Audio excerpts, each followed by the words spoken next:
আসসালামু আলাইকুম, সবাই কেমন আছেন? আশা করি সবাই ভালো আছেন। আল্লাহর রহমতে আমিও ভালো আছি।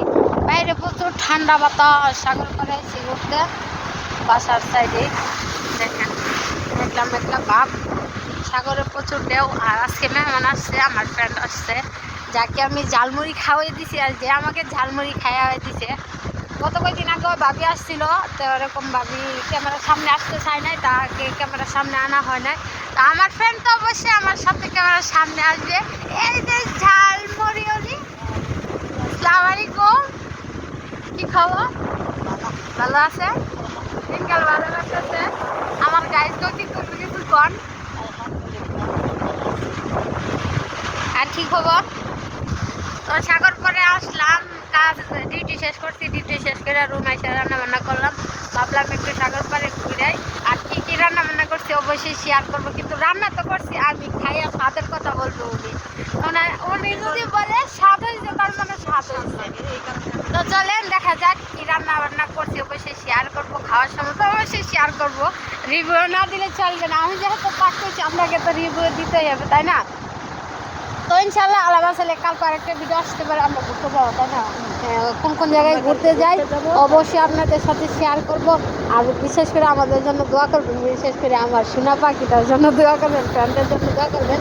তার একটু সমস্যা আছে, প্রচণ্ড কাজ কাম করে, একটু মাথা ব্যথা, শরীর সবসময় অসুস্থ থাকে, দোয়া করবেন যাতে উনি বিদেশের বাড়িতে ভালো থাকে।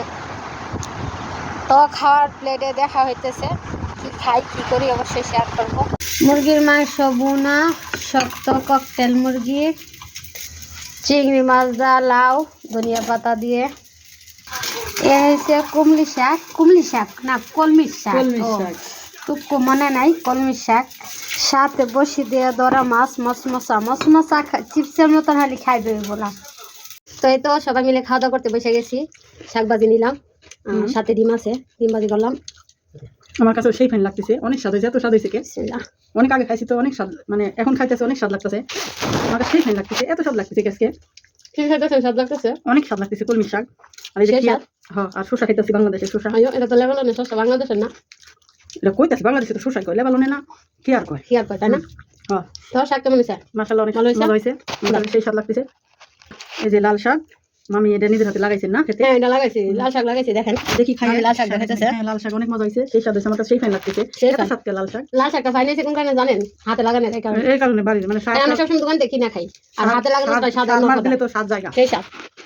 তো লাউ তরকারি নিয়ে নিলাম আমার ফ্রেন্ডে, তো লাউ কেমন লাগতেছে? চিংড়ি মাছ লাউ। আমার কাছে একটা হাসির কথা বলি, আপনার মানুষের শসা টমেটো খাই মাংস দিয়া, আর আমরা শসা টমেটো খাইতেছি লাল শাক দিয়ে, শসা টমেটো খাইতেছি লাল শাক দিয়ে।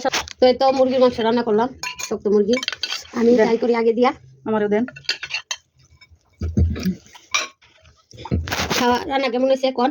নিজের রান্না নিজের প্রশংসা করা ভালো না? না, সেই স্বাদ হয়েছে, আমার কাছে সেই ফাইন লাগতেছে, এত স্বাদকে বেশি স্বাদ হয়েছে। হ্যাঁ, শক্ত মুরগি